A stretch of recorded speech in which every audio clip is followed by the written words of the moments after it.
Okay, not a typo. Actually, am live for the second time today.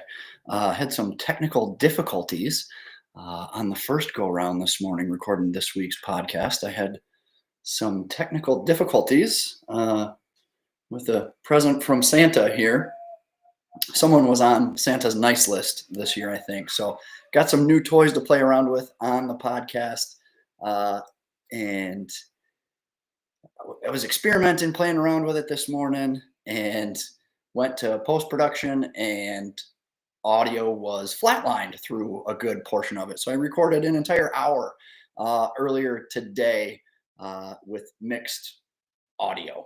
There was audio for chunks and dead air for others. So I quickly learned that this microphone's a little bit sensitive when you touch it. So I'm going to try and refrain. I'm learning as we go here, learning on the fly, per usual on the PD's Picks podcast. But nonetheless, if you're listening on Apple and Spotify, I should sound a lot better, don't you think? I mean, it's coming in pretty clear. I mean, let me rephrase that because nothing is going to make me sound better, but the audio quality should be coming in a lot better, right? Don't you think?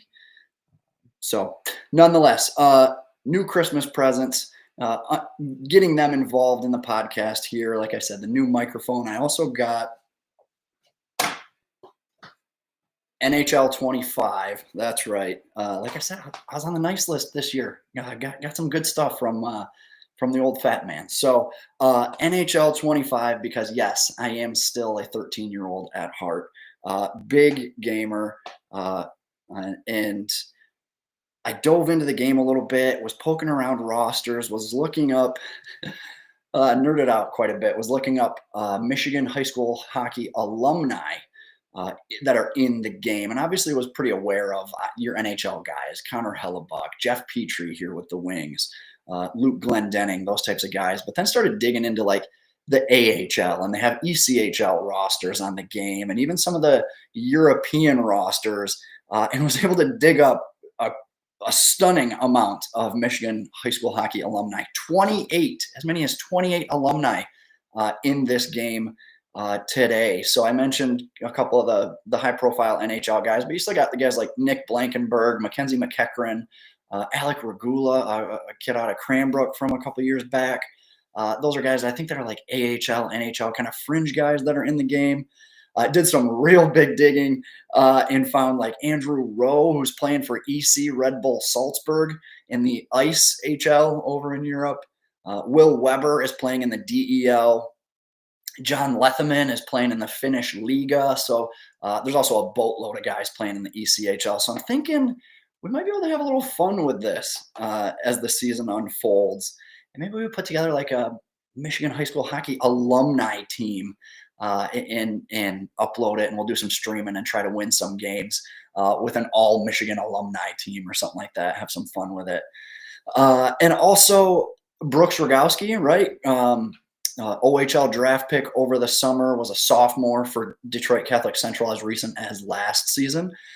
He's in the game as well, a 53 overall, which seems a little low for a guy who's a regular in Oshawa's lineup, right? He's a top 9 forward for them, so 53 feels a little light there. But nonetheless, may have some fun with that too. We can use Rogowski as a bit of a benchmark, and maybe we import some players, some active Michigan high school hockey players into the game and have a little fun with that too as the season unfolds. So I got a couple ideas I'm kicking around. Might get this involved a little bit more in the podcast, in the content I'm putting out on the pod, on YouTube, and on the website as well. I don't claim to be a streamer, and I also wouldn't consider myself to be very good at the game, but I like playing it. I enjoy it. Like I said, still very much a kid at heart. Love gaming. And yeah, so maybe we can kind of work that into the programming a little bit down the road. So more to come on that front. But okay. Holidays kind of behind us now. Obviously, some new toys to incorporate into the mix here. What I wanted to do, holiday break, I was a little bit slow on content, but still got out a couple pieces there for you that made its way to the website on pdspicks.com. One of them I wanted to spend some time on the podcast on I dropped my top 25 newcomers to Michigan high school hockey.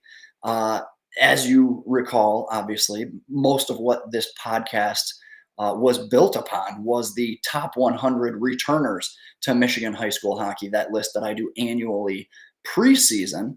Obviously, your newcomers, your rookies to Michigan high school hockey are not included in that list.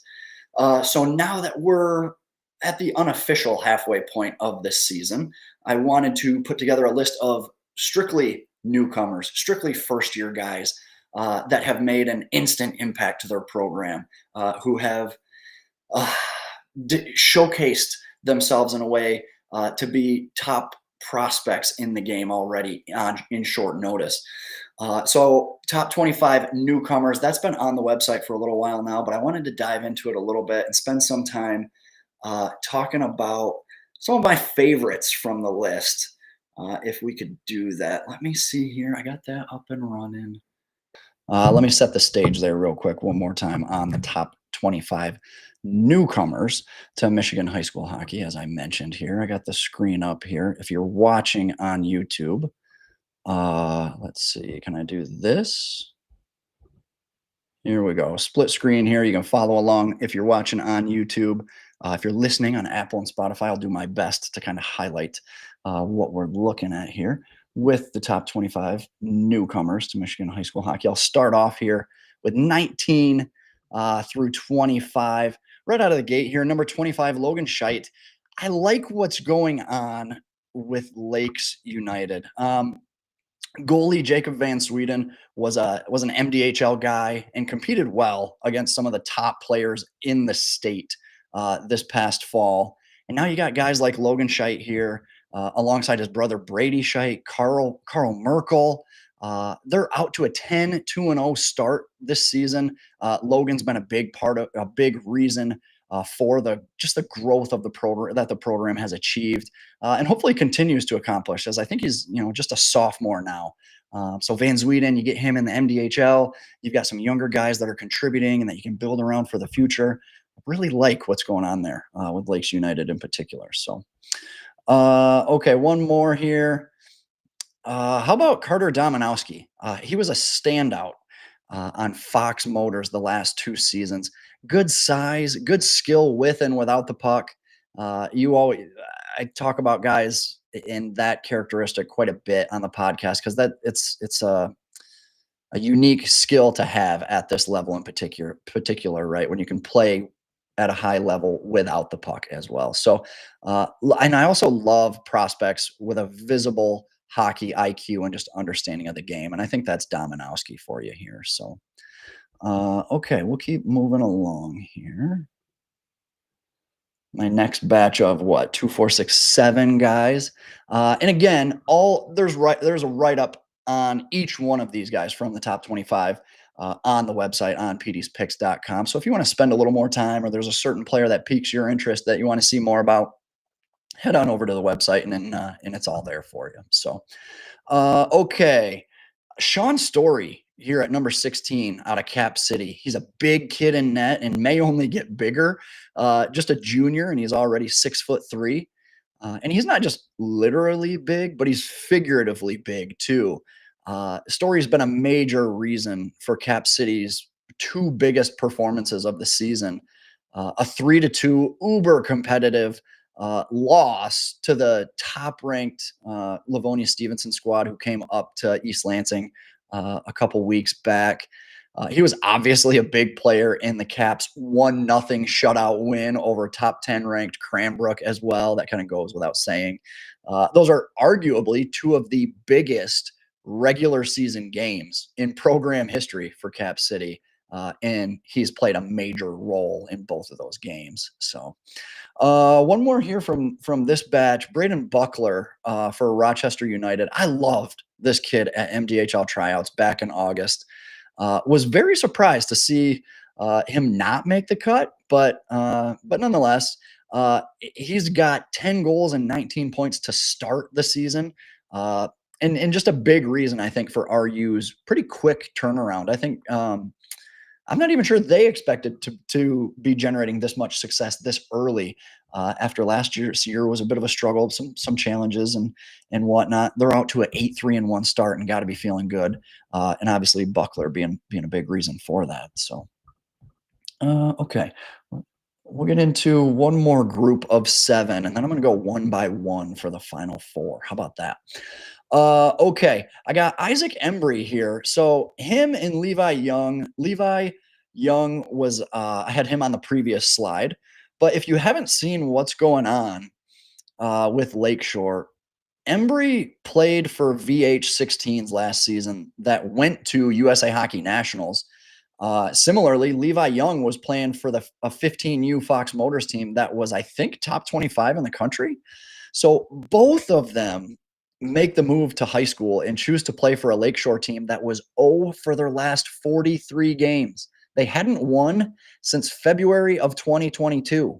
And both of these guys come in and obviously make a monumental impact, right? Badgers are now 7-7-0 to start the season. And I give these guys a lot of credit because there's so many AAA kids and families that I think are afraid to make the jump to high school hockey, worried about the perception, worried they won't get enough exposure, worried about ridicule, blowback, whatever it may be. So I know it's not an easy move to make. And so I give guys credit for doing it. And these two took a situation, owned it, made the most of it, and just really good on them, really good for high school hockey. These are the types of stories I love to tell in our game because it's so much bigger than any one individual. It's great, just a great story for the entire state. So another name here, Nolan Kaminsky, another kid off of that VH16's team last season, a former teammate of Embry's. He makes the list here too. He's a goal scorer, 16 goals, 24 points in his first 13 games for the Rocks. I can't wait to see to get these types of guys on the state level at Team Michigan tryouts at the end of the season. And I hope that's on a lot of these guys' radar, these guys in this top 25 list. Be sure to have Team Michigan on your to-do list because if you think you're a top prospect in the state, if you think you're a top player in Michigan high school hockey, it starts with Team Michigan first and foremost. So again, I know I've heard from some people on this list that that are attending or planning on trying out and things like that. So if you're not, and like I said, and you think you should be one of those names, look up Team Michigan and get involved ASAP.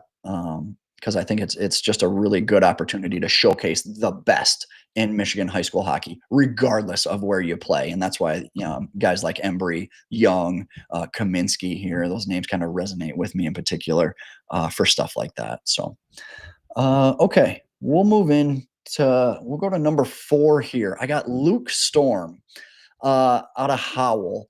He's only got 8 points this season, and Howell obviously has a bunch of major contributors, but I just love the way this kid plays. I feel like he's got all the tools to be a really nice prospect, and he's still just a junior. Skates great, fantastic puck skills, plays fast, and he will not be denied taking the puck to the net.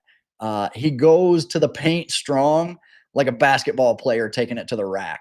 Just get out of his way because he's coming in hard. I love that, right?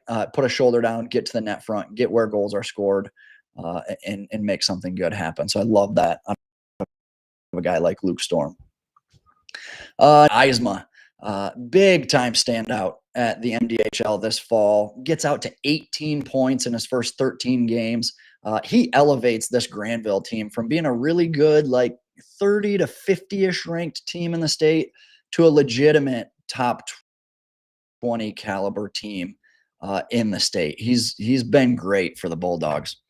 We'll move on here to number 2, and I go back to Howell, Highlander for you. Henry Lansky, a ton of buzz around him coming into the season after playing for a top 25 nationally ranked OJG AAA team last season. He has a 1.24 goals against average and a 949 save percentage. with 7 of his 11 starts coming against top 25 teams. He's allowed more than 2 goals just once this season. So it's been a tough schedule, a top 10 strength of schedule in the state thus far, and he's answered the challenge.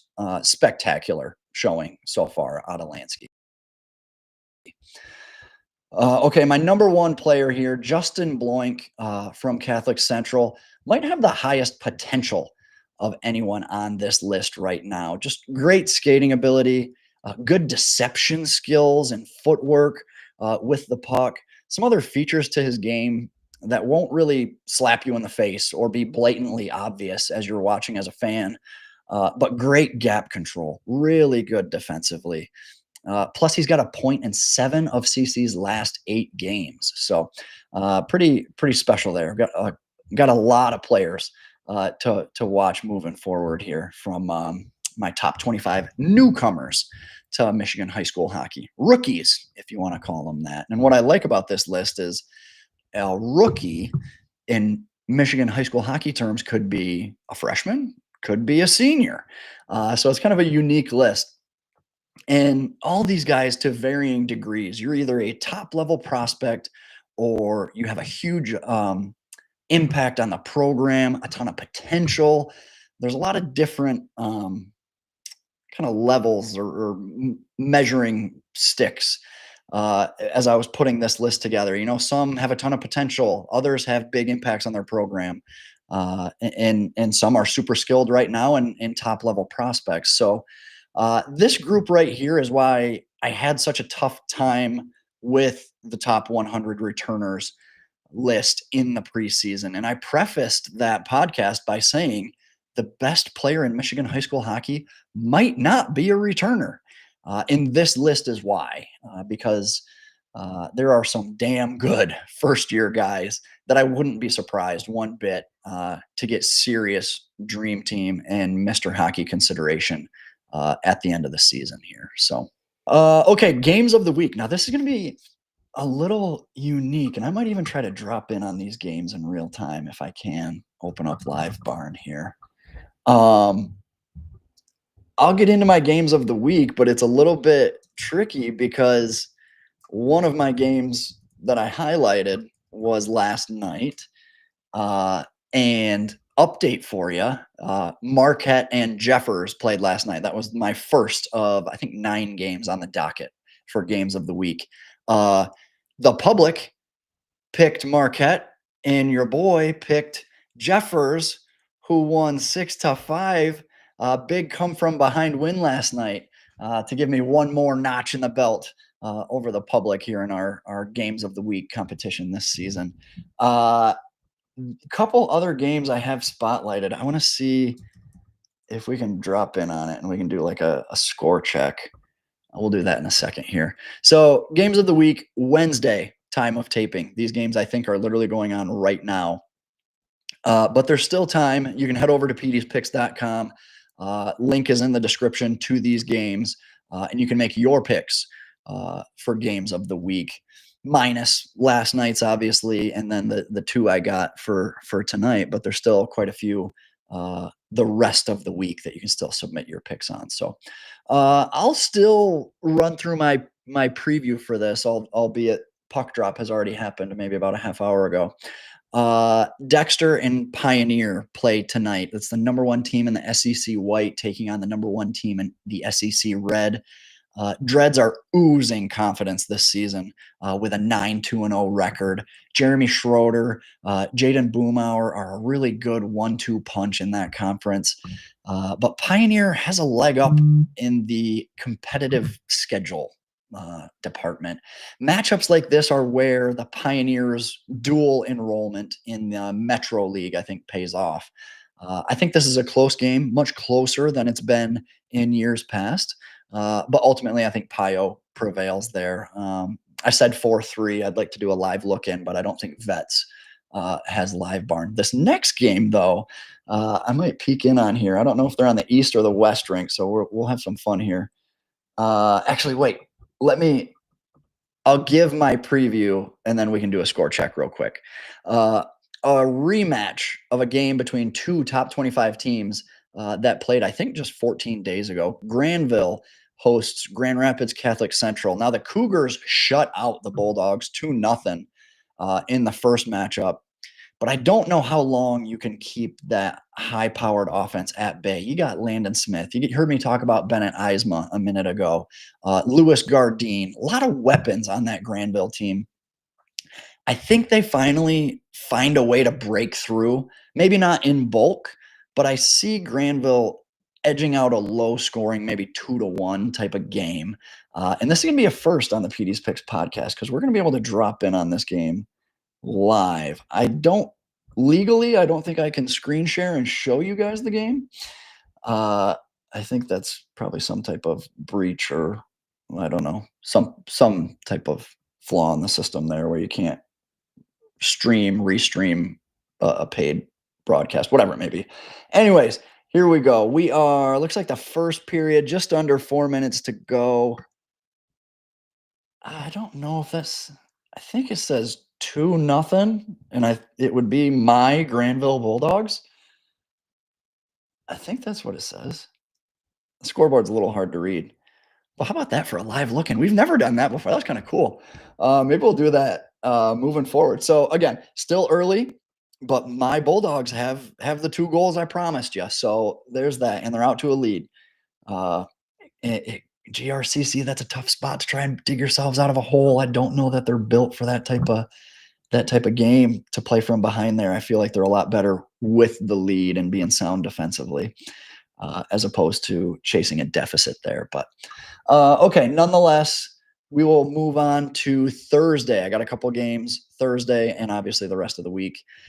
Divine Child, Ann Arbor Pioneer making its second appearance on the games of the week. A double dose of Pioneer for you there as they take on Divine Child in a big Metro League matchup. I haven't talked about DC enough this season, but that changes this week, obviously. They're 6-1-1 in their last 8 games, and the Falcons have 3 rematches this week with teams they played earlier in the season. Pioneer won the first meeting 4-3, obviously a super close one there. But I think the McNamara brothers are able to net different results here in the rematch, especially at home with last change and everything. So give me the Falcons in that one. We move into Friday for a couple games on the west side. Birmingham Unified takes on Reith's Puffer. BU is just one of those teams, man. This Muskegon trip has been a good one for Coach Zach Warson's bunch. Each of the last 2 seasons, they've been really competitive on this particular trip. I think that trend continues this weekend with matchups against Reith's Puffer, as I mentioned, and then they play Portage on Saturday. They might need a big performance from a guy like Isaac Hosfield in net to get it done, but I'm going to take the Kings to pull off a bit of an upset here. How about that on Friday? So one more matchup here. Forest Hills Northeastern, Rockford on Friday night. Both of these teams are in need of a win. Rams have been real close to breaking through recently.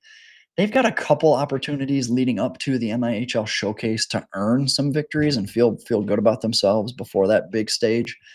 I think this is one of them. I think both Rockford and Forest Hills are better teams than their records would suggest. I don't expect this to be a pretty game, though, but it should be a close one. So give me Rockford in that one, maybe 3-2. How about that? And then I'm going to wrap up my official picks of the week with another SEC matchup, this one on Saturday between Saline and Jackson. They have 4 shared opponents thus far this season. Some of those are in-conference opponents, but I think they even share maybe 1 or 2 non-conference opponents as well. And they've netted very similar results in those games. I expect this to be a very evenly matched game, which is really what I'm looking for in these games of the week. It doesn't all have to be top 10, top 25 matchups. I just want it to be good competitive games that could go either way. So this should be another good SEC matchup. And when teams are this close, I think it comes down to 2 things for me. 1, goaltending, and 2, last change. I think the Hornets have a slight advantage in net there. And then they're the home team with last change, where Saline is undefeated in its last 9 home games at Big B Ice Cube. Pretty wild. That goes all the way back to, I think, mid February, mid January of last season. So could be a frustrating game where your offense kind of struggles to generate chances or gets chances and can't quite capitalize on it. But eventually, guys like Antonio Giacalone, Bryce Sattler, Jace Woodrell, I think they finally break through for a low scoring win there on Saturday night. Okay, I didn't want to forget about the North South Showcase either. Unfortunately, not making the trip up there this year. I did have the opportunity to go up there last year. Fantastic experience, great showcase, great environment, hospitality off the charts. It really is a good one in Michigan high school hockey on that high school hockey calendar. And this lineup is full of bangers. There are some top 10 teams, top 5 teams in the mix.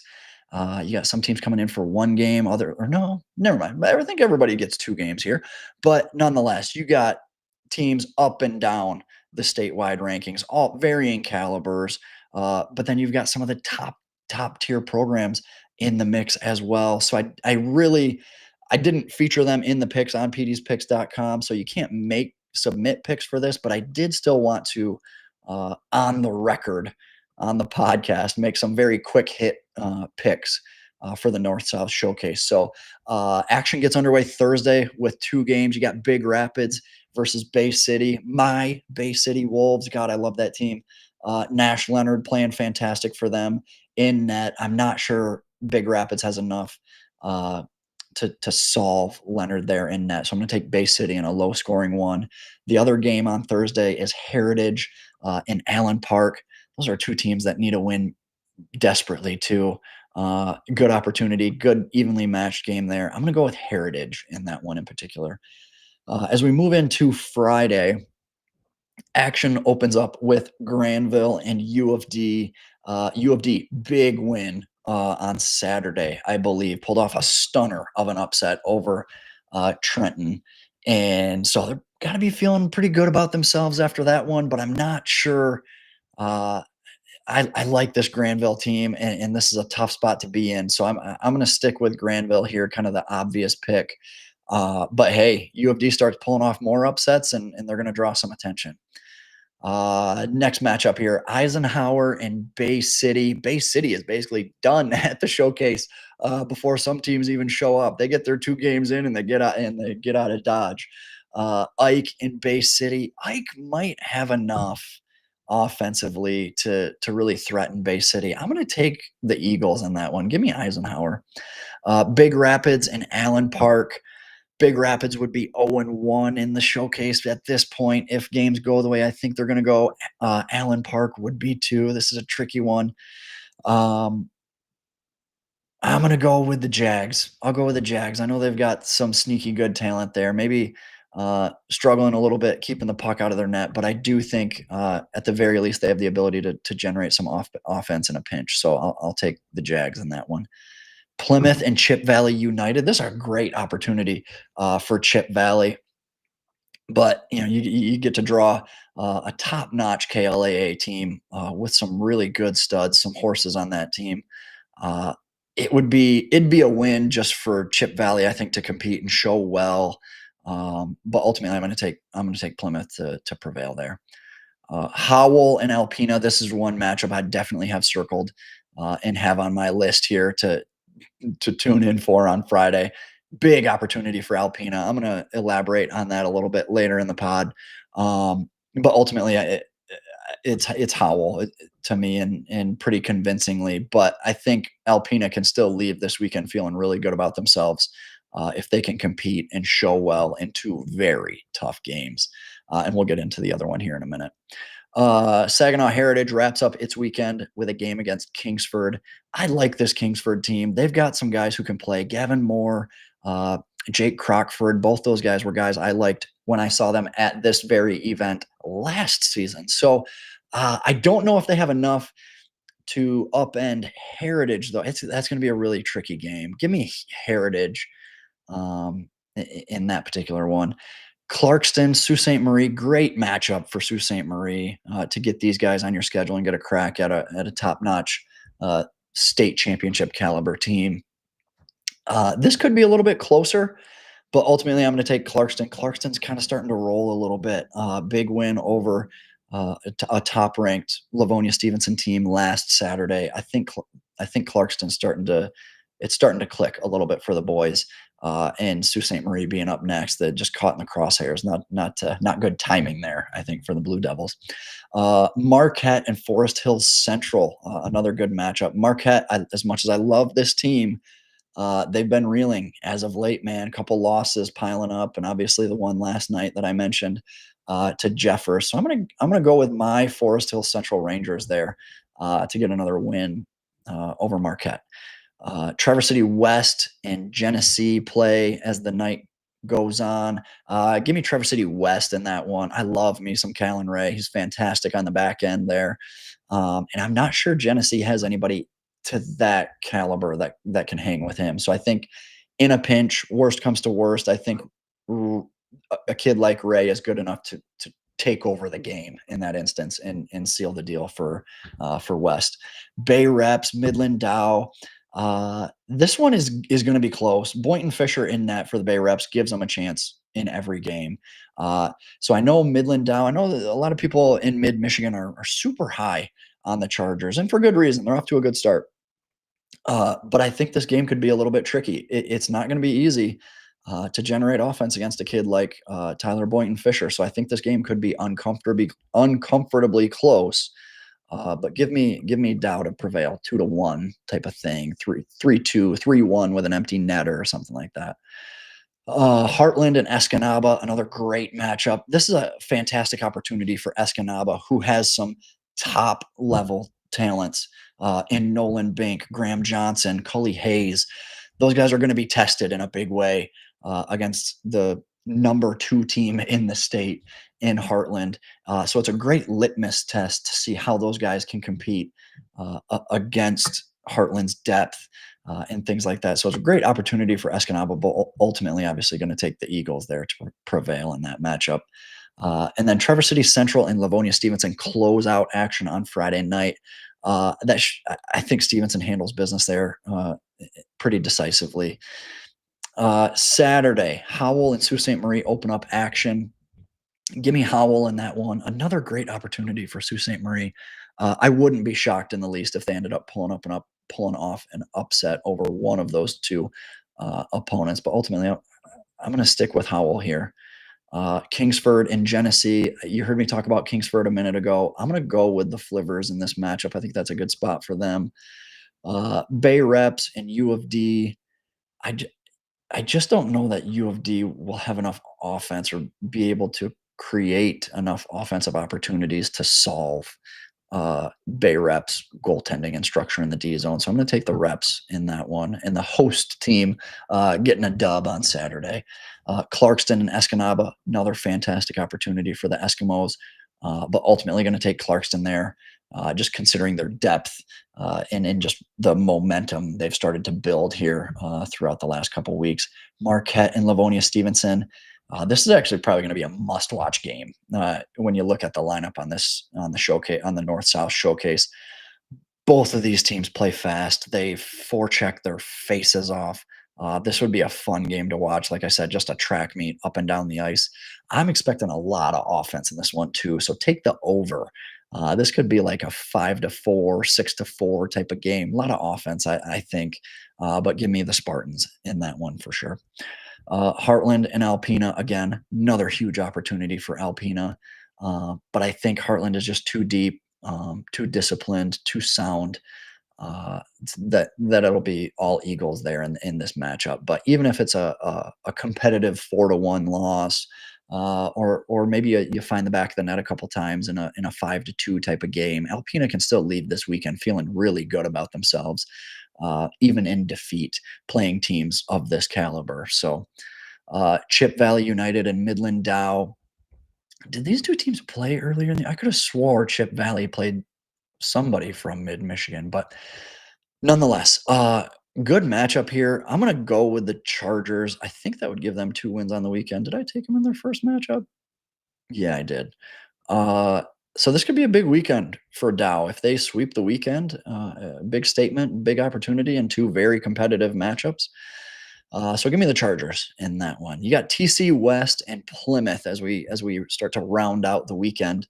Uh, Plymouth just has more weapons to me in that particular matchup, so I'm going to go with Plymouth in this one. Like I said, I love Callan Ray, but I think you need a little bit more than that to get it done against a team like Plymouth. So I'm going to go with Plymouth there. Traverse City Central and Forest Hills Central actually close out the showcase on Saturday night. This could be a close game. If Forest Hills isn't careful, like Central has some guys and can be sneaky and really compete. And after playing, right, they play Stevenson on Friday. That could kind of set the table. Stevenson's going to make them play fast and play outside of their comfort zone, right? So if they take that experience from Friday and then apply it to a game on Saturday, I think Central can be a pretty tough matchup there on the second night of the show, third night of the showcase, but second night of action for these two teams. I think this is a close one. I'm going to stick with my Rangers here, but it's going to be like a 3-2, 4-3 type game. Okay, so that was it for the North South Showcase. Again, fantastic lineup, incredible atmosphere, hospitality off the charts. I can't say enough good things about the North South Showcase. I'm actually kind of bummed I'm missing it this year, considering, like I said, there's the studs that are in this line. It's a great lineup. Okay, so let's update the top 25 rankings. Let me bounce back into this. Let me see here if I can get this going. There we go. And I want, is this going to work if I do this? Nope, I got to go here. And then I'll do, there we go. Now you can see all 25 numbers here as we unveil them. Okay, so I hadn't updated my top 25 in, I think, 2 weeks now. So I wanted to spend some time talking about each one of these teams, really, and just kind of where they're at as we're kind of at the unofficial halfway point of this season. Start things off here. I guess before I get too far, let me touch on some bubble teams real quick. I got Calumet, Lumen Christi, Novi, Northville, Sparta, Grand Rapids Christian. Calumet has been knocking on the door for a month now. They're right there in the hunt, competing with a lot of teams that will be on this list ultimately. But I just need to see more games going their way before I start putting a number next to their name. Lumen Christi, I have out actually. They've been on a steady decline after debuting at number 16 in the preseason rankings. Losses to unranked Liggett, West Ottawa, and Country Day kind of holding them back there and causing that descent down the rankings. There's opportunities in the future, though, to kind of get back in the mix, but I got to see it to believe it at this point now. So Sparta with a huge win over ranked Alpena, I think, over the weekend. They've also got a win over ranked Sault Ste. Marie, but a loss to Catholic Central's B team is a tough strike for me. Plus, you got losses to Portage and West Ottawa, albeit close. I think all three of those losses are by 1 goal. So it's going to be a tough climb into the top 25 after that, for me in particular, anyways. Okay, so now let's get into the rankings. We'll start here with number 25. I had just mentioned them, right? Jeffers with a well-deserved number next to their names. One day after their game against ranked Marquette, obviously, you just heard me mention that a couple minutes ago. Big 6-5 win over the Sentinels there. This Jets team is one that deserves to be talked about more than they are currently. I included them in a blog that I put out over winter break. 10 teams to talk about. Who are we not talking about that we should be paying more attention to? And I think what's going on at Jeffers is what high school hockey is all about. 4 years ago, when Britt Heinonen came in as a freshman, this program was comfortably, regularly ranked in the 90s to 100s of the state. And with each passing year, the Jets climbed and climbed and climbed. And now in Heinenen's final year, they're 11 and 1, 12 and 1 after last night with a number next to their names. Uh, I'm proud of this group from afar, like with no affiliations. I don't know any kids, I don't know any parents, uh, coach, that type of thing. Like no affiliations to this program. But these are the types of Cinderella stories, the reclamation projects that I love to see in our game. Bay City in recent memory. I think Caledonia, Sault Ste. Marie a few years ago, Cap City right now. Like, I love when good things happen to people in programs that are doing it the right way. So well done, well deserved. I hope they keep climbing too, right? Keep shooting up the charts here. We'll keep moving on here to number 24. I got Riverview Gabriel Richard. They're up one spot from the last update. I was really high on this group coming into the season, ranked 18th in my preseason rankings. But after a 1-4-0 start, I had to pull them out of the rankings there. Now they've got wins over ranked Grand Rapids Catholic Central, ranked Houghton, wins over bubble teams Calumet and Salem. RGR is back in the top 25 for good reason. 4-1-0 in their last five. Sophomore Mason Eshelman with 8 of his team leading 9 points coming in the last 4 games. The schedule won't get any easier, so if they keep this number next to their names, they're damn sure going to earn it. I'll tell you that much. So, okay, number 23 here. I think I goofed because I mentioned Novi as a bubble team. Novi and Northville to me are almost handcuffed to each other because of that close game decided in overtime where Northville actually got the better of Novi head to head. So really, you could almost put Novi and Northville into the rankings together. But ultimately, I'm going Novi here with Northville still kind of knocking on the door for me personally. But Novi drops a few spots after they debuted at number 21 2 weeks ago. That offense to me is pretty dynamic with Luke Londo and Trevor Reed. They're a fun team to watch. They score against everybody. They beat a ranked Forest Hill Central team, 4 goals against the top 10 ranked Stevenson team, 4 goals against the top 10 ranked Houghton team. Offensively, this team can hang with the names you'll see on the screen today. But giving up 3.5 goals against per game, 6 or more goals against in 3 of their last 4 games. Got to tighten things up on that side of the puck, I think, if they want to stay in the fray here. So, okay, we'll keep moving here. Number 22, Sault Ste. Marie has hovered around this range all season for me, as high as 19, as low as 23. 2 losses to out-of-state St. Edwards from Ohio drops the Blue Devils below 500. I always have a tough time kind of quantifying games against out-of-state opponents. I don't like holding them against Michigan teams, and I don't really give credit for the wins either. So it's kind of a lose-lose from my perspective. From a program perspective, I totally get it, right? And even from a big picture Michigan high school hockey perspective, uh, good to see how our teams stack up. But for my purposes here, I'm not going to knock or reward a team based on the results of those games, if that makes sense.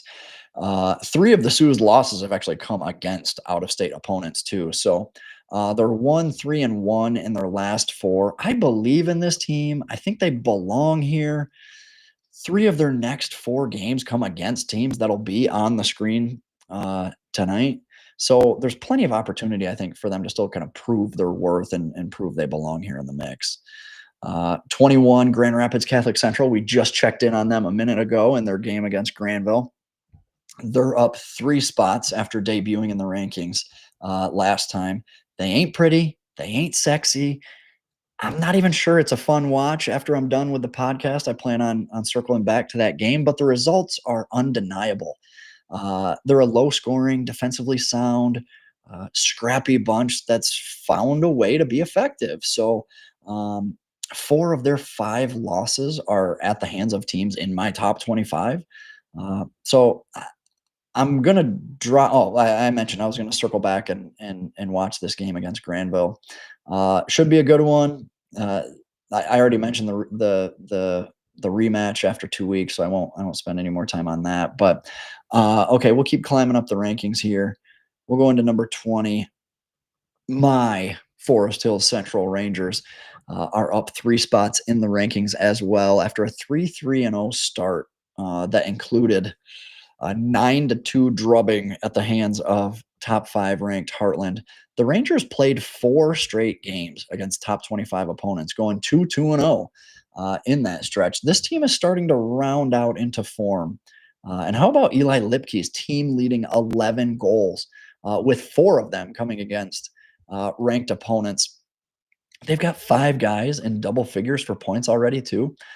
They've got a favorable stretch of games leading into the MIHL showcase. So don't be surprised if the Rangers go on a bit of a run here in January. We're going to continue a bit of a West Michigan run at number 19 here. Granville down 2 spots. They've been competitive in all 3 of their losses, all 3 to ranked opponents. But those have also been their 3 biggest games on the schedule to date.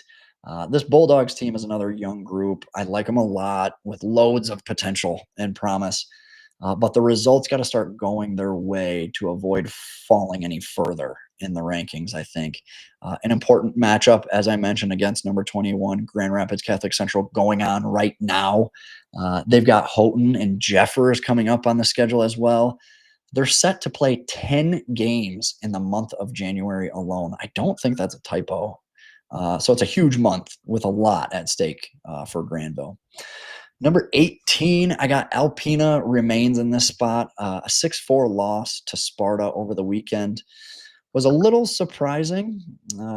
They've got 2 monumental matchups coming up this weekend at the North-South Showcase. You heard me preview those and offer up picks just a minute ago. Howell and Heartland back-to-back nights. I might even go as far as saying those are the 2 biggest regular season games that the Wildcats have had maybe ever. Those are 2 top 5 caliber opponents. You're not getting that in the Big North Conference right now. You're not drawing those matchups at the MIHL Showcase. So I just think this is a huge opportunity for Alpena. And I think they could actually hang and compete quite well in both of those outings and could win without winning, right? A strong showing, a 1-goal loss, a competitive game would go a long way, I think, too, in kind of bolstering their resume. So, okay, we'll move to number 17 here. But first, we're going on a pretty lengthy one here. Where are we at? Coming up close to an hour now. Whew. Okay, where are we at? Caledonia continues to climb. Debuted at 24 for me, moved up to 2022 and 19 just last time. So now peaking here at number 17. I don't know how much higher Tony Kaufman and Ty Lewandowski can climb with this group. They've only got 2 ranked opponents remaining on the schedule, but a win over a top 10 ranked East Grand Rapids this weekend would certainly be a head turner. So I won't completely rule out any more upward movement, but they should be favored in at least 5, maybe 6 of their next 7 games. So expect the Scots to stockpile a couple more wins before season's end. Number 16, Marquette remains here, if my graphics would allow. There we go. Look, I have not been shy about my love affair for this Marquette team. I'm willing to hang a Seth Sandstrom jersey up in my studio at this point. If they want to send me one, I'll get it framed and put it right there. I'm that big of a fan of the kid. I like what I'm hearing too about this Easton Ball kid as well. Ball is a freshman. He was on my top 25 newcomers list. Sandstrom being a sophomore, you have that duo that you can build around for the next couple of years. That's exciting to me, right? For high school hockey, to have that level of young talent and prospects in the game to then build around your program moving forward. We talked about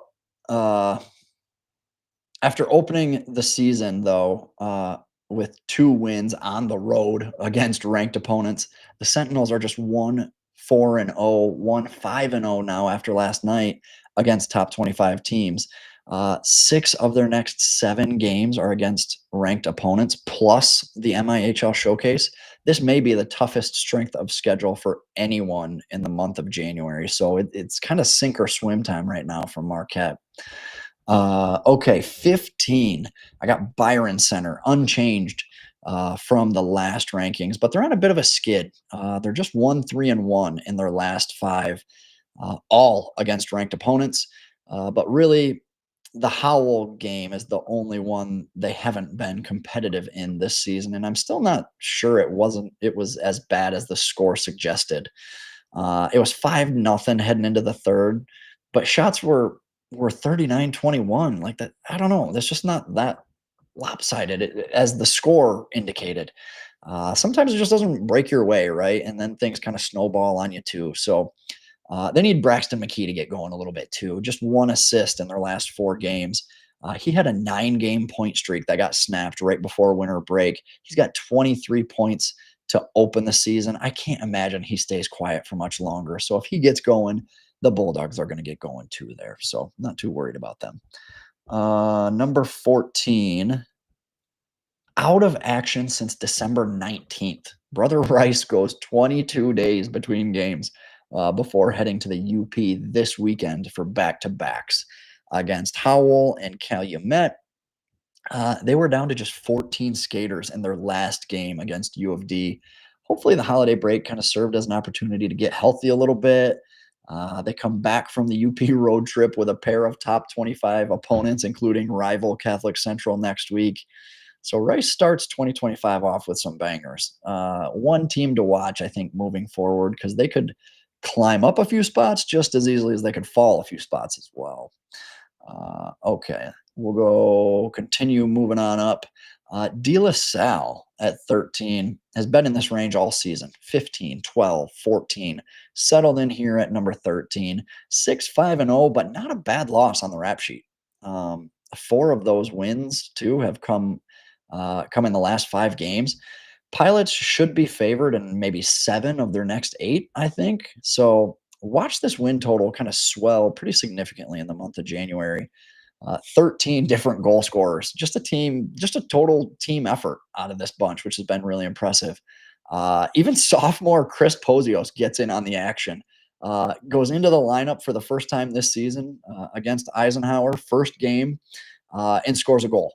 And they win 3-1. So everybody kind of contributing there. So you love to see that. Number 12, we actually stick with the MIHL here. Got 3 teams right in a row. Trenton down just 1 spot, despite, like I said earlier, being stunned on Saturday with a huge upset at the hands of U of D. 4-3, big win for a young Cubs team. That was actually just their second win of the season, too. A little uncharacteristic for Trenton on the other side.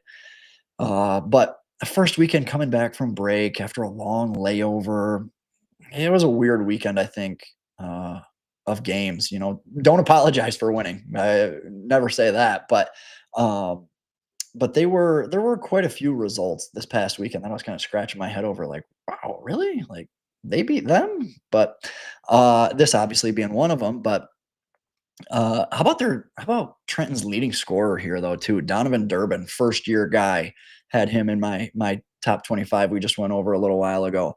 Points in 12 of 14 games, playing the 18th toughest strength of schedule in the state. So pretty impressive numbers there from him. Okay, number 11. We're getting down to it here. Clarkston, rising from the ashes like a phoenix, man. I had dropped them down as low as 16, which isn't that low in the grand scheme of things, right? But I think a lot of people expected the Wolves to be a perennial top 10, potentially top 5 power this year. And even as I dropped them down the rankings, I warned that this team was competing and playing well despite results not necessarily going their way. A 1-4-0 start to the season has very quickly flipped with Clarkston playing 5-2-1 hockey most recently with a 3-2 overtime win over a top-ranked Livonia Stevenson team on Saturday. So the tides are turning there in Oakland County, getting pretty interesting. Okay, we get into the top 10 with Brighton. They hold at this spot for me. I'm surprisingly higher on this Bulldogs team than some other outlets out there. I know like MHSAA's MPR, which I don't love, as they're like 20th or something like that. Just lost a bit of a surprising game to Calumet. Lost 5 of their last 6, actually. I should be worried, but I'm just not. Like, Novi, Salem, Clarkston, Marquette, all very winnable games for Brighton coming up. Maybe others would be pulling the chute on this bunch after the kind of recent stretch. But with the exception of Calumet, all those losses are competitive games to ranked opponents. So I'm not worried about this group. I still believe it's a top 15 type of team, even on their worst day. So it would take a lot, I think, to get me to move them out of that range. Number 9, I got Cranbrook locked in to this position as well. They've been completely off, similar to Rice, where they haven't played a game in 3 weeks. So they're back in action, I think tonight, actually, at the time of taping on Wednesday this week, playing White Lake Lakeland. All 3 of the Cranes' losses are by just 1 goal. They get a second crack at top-ranked CC later this week, too. Circle that one on your calendar for later. Obviously, they're chomping at the bit for redemption after losing in double overtime the first time they played the Shamrocks. He started off a little slow, but Nick Timko was on fire heading into winter break with 11 points in 3 games since that CC loss. I look for him to keep that pace, to start the new year just as hot as he finished 2024 as well. Okay, we go to number 8 here. Houghton remains at number 8 as well. 7-1-0 in their last 8. They're in the midst of an incredible 14-game homestand. The Gremlins are tough to beat at D Stadium and should be favored in every game leading up to the MIHL showcase. 18 of Jace DeForge's team leading 32 points have come in the last month. He had 9 points over the weekend in Houghton's wins over Brighton and Novi. They were good in the first half. They may be on the verge of great in the second half of the season here. So look out for the Gremlins at number 8. Number 7, East Grand Rapids remains as well. Not a ton of change in the top 10 here. They lost to Flint Powers just before break. Pretty banged up prior to that, too. Maybe the time off afforded them an opportunity to get healthy a little bit. I believe Coach Chris Newton is supposed to be back in the new year as well. East was already a top 10 team with all the injuries. They start getting some of those guys back, and the Pioneers could be a real scary team in the second half as well. You've heard me talk about James Albers as one of the top forwards in the state. Charles Finch, he was on my top newcomers list as well. Check out the blog on pdspicks.com to see more on him in particular. So I got my Pioneers there at number 7. Number 6 is Flint Powers. I had them as high as 4 before winter break. Their only loss is to Howell, and that was Saturday. So a little recency bias. I had to slot Howell ahead of Powers. So that's where the Chargers settle in this week. They've got 2 really solid lines, and I don't know that there's more than 4 or 5 teams in the state that can go too deep like Powers. CC, obviously, Heartland is another one. I think Howell and Stevenson might be the extent of it there. And how about leading scorer Aiden Cook with at least a point in every game so far this season for the Chargers? There's not many players out there who can say that this season. Okay, number 5. Like I said, just mentioned Howell. They've won 8 of their last 9. They beat Brighton. I told you preseason there was a good chance of that happening. The Highlanders get a shot at Heartland later this month at home. Could Howell sweep Livingston County? I think there's a really good chance, especially when you got guys like Rory Sturos, Ben Hootery, Marco Wolf. You heard me talk about Luke Storm earlier. my top 5 here is almost a lock, I think, for the remainder of the season. Maybe some slight movement amongst the 5 themselves, but I feel like these are your best 5 teams in the state coming up, starting with Howell in some particular order. Number 4 here, I got Orchard Lake. They had rattled off 7 straight wins before being knocked off by CC on Saturday. I think that's a game they're going to want back to. The Eaglets were outshot 50-18 in that one, which was a little puzzling. CC, I believe, had 5 power play opportunities, which might have contributed a little bit to that lopsided shot discrepancy. It just feels like a game that got away from Orchard Lake a little bit. I'm not saying they would win in a rematch, but I gotta imagine they're better than what they showed on Saturday, I'll put it that way. Number 3 here, Stevenson has been locked into this spot since Thanksgiving for me. Their 10-game win streak was snapped on Saturday at the hands of number 11 Clarkston. That was Stevenson's first loss since dropping the opening night game to top-ranked Catholic Central. The Spartans are rolling offensively. Owen Hall, Connor Buchanan, Christian Lang, Garrett Tian. But as good as they've been at one end of the rink, I have some real concerns about the D zone, giving up 2.85 goals against per game as a team. It's very uncharacteristic of Spartan teams of the past. That's not all on the goalies either. That's a team stat to me, right? It's a risky formula for success. So I think there's some pause for concern come playoff time, especially when offense is tough to come by that time of year. Still time to correct it, right? And still time to kind of iron out those kinks and get things right. But definitely a bit of a red flag to kind of keep an eye on in the second half of the season here. Okay, number 2, no surprise here either. Heartland unchanged, not gonna change, I don't think. They came back from break and handled business against Clarkston on Friday. I actually got to peek in on a little bit of that action on Friday night. 9 guys in double figures, fantastic play down the middle of the lineup from Ian Castamo, Ian Evans, Vinny Sabala. He's in the top 25 newcomers list as well. Stud. I don't know what more I can really say about the Eagles that I haven't said already this season. So should be the odds-on favorite in every game remaining on their schedule. MIHL showcase pending, but we'll see when that schedule gets released. So, and your number 1 team, worst kept secret in sports, Detroit Catholic Central, obviously 14-0 on the season after their win over Orchard Lake. They also went to Wisconsin over winter break and swept the road trip with 3 wins over some top-level Wisconsin programs. And I was asked on social media about these games, and I didn't really have anything to make of the road trip other than it's a great experience for the boys. CC is a 1 of 1 in this state, so I don't even know that you can draw conclusions comparing and contrasting Wisconsin hockey versus Michigan hockey.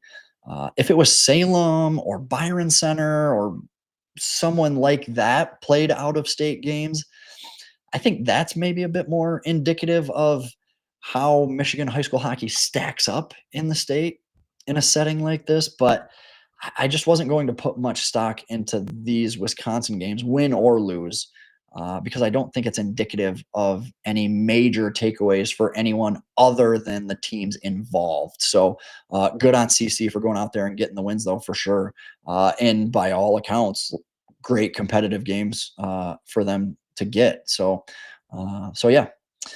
Okay. Let me bring this back to center here. There we go. All right. We've covered a lot on this episode. Where are we at here? Well over an hour. This might be one of my longest, if not the longest episode of the podcast. So I gave you picks for games of the week and bonus picks for the North-South Showcase as well. Not 1, but 2 different top 25s, albeit very different subject matter in both of those. Be sure to subscribe if you're watching here on YouTube. If you're listening on Apple and Spotify and notice the caliber and quality of audio has significantly improved, you'll be sure to thank my sponsors that I don't have. No, not so. You liked any of the content here? All of it is linked in the description below. You can head over to pdspicks.com for more as well. Connect with me on social media if you want to talk about anything we talked about here on the pod. Uh, you know me, always down to talk hockey and at length. If I struck a nerve with any of these rankings, players, games to watch, anything like that, feel free to connect with me. Always happy to talk hockey. So, okay, until next time, skate hard, have fun. I'll see you at the rink soon.